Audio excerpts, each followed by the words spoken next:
اللهم صل على البشير النذير السراج المنير الطهر الطاهر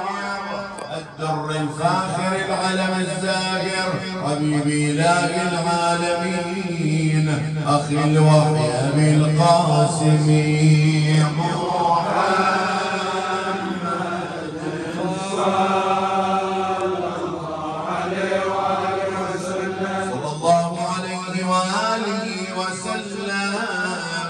ولما أراد الله عز وجل إيجاد النور الأنوار والبدر الأزهار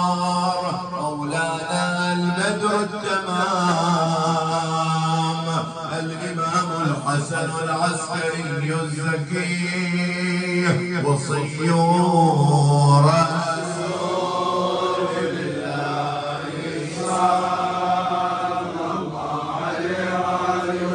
الله صلى الله عليه وآله وسلم حملت به مولاتنا سليل فكانت لا تزداد إلا روعة وجمالا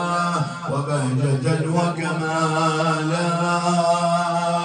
وكانت ترى اتساعا في جنبها وخفة في حركتها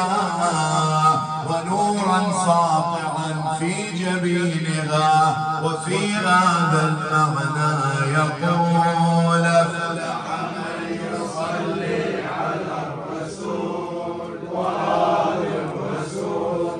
يا سامعين النظام صلوا على البدر التمام محمد صلى الله عليه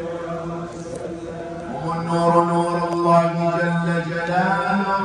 والدين والزيتون والشهر والمجنون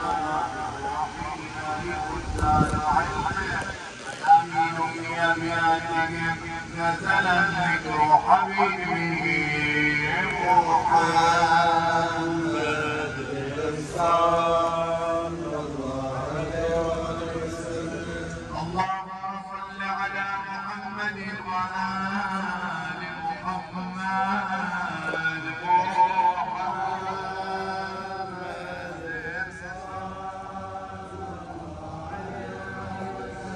صلى الله عليه وآله وسلم ولما أراد الله عز وجل إيجاده على سقف هذا الوجود كانت الساعة المباركة أشرقت الأنوار فاقت روائح المسك والعنبر والنبذ الأكبر فبينما هي كذلك جالسة وإذا بها قد وضعت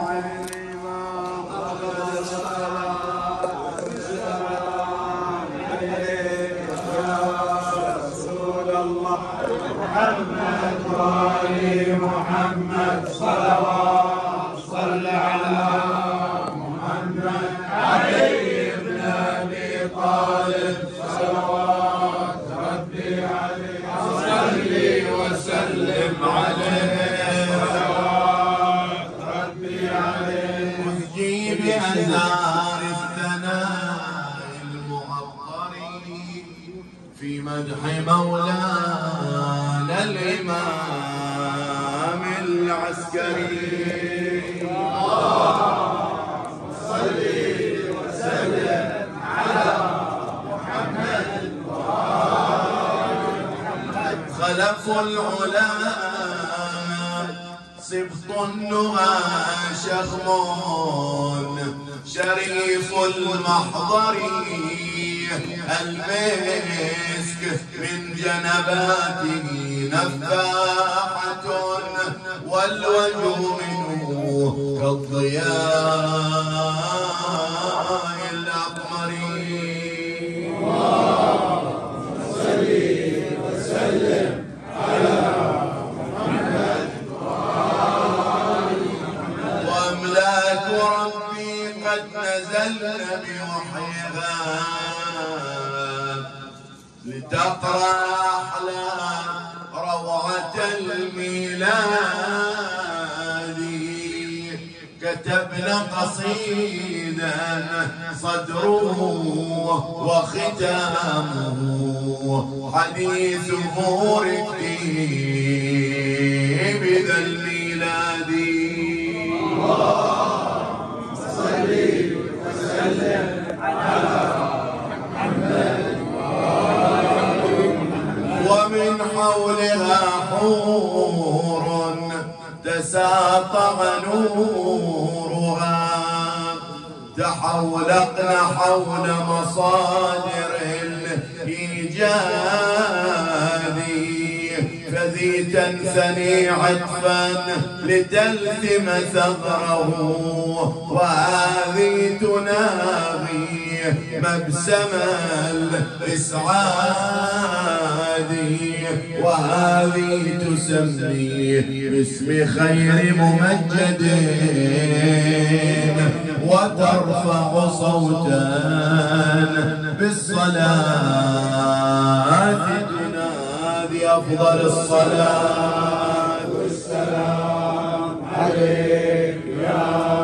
رسول الله محمد وآل محمد صلوات صلى على محمد علي بن أبي طالب صلوات ربي عليه صلي وسلم عليه صلوات ربي عليه. اللهم وعدنا وإياكم على مثل هذه الذكرى العطرة وأمثالها ونحن وإياكم في صحة وعافية وأمن وأمان لا فاقدين ولا مفقودين بمحمد وآله الطاهرين صلواتك عليه وعليهم أجمعين. أفضل الصلاة والسلام عليك يا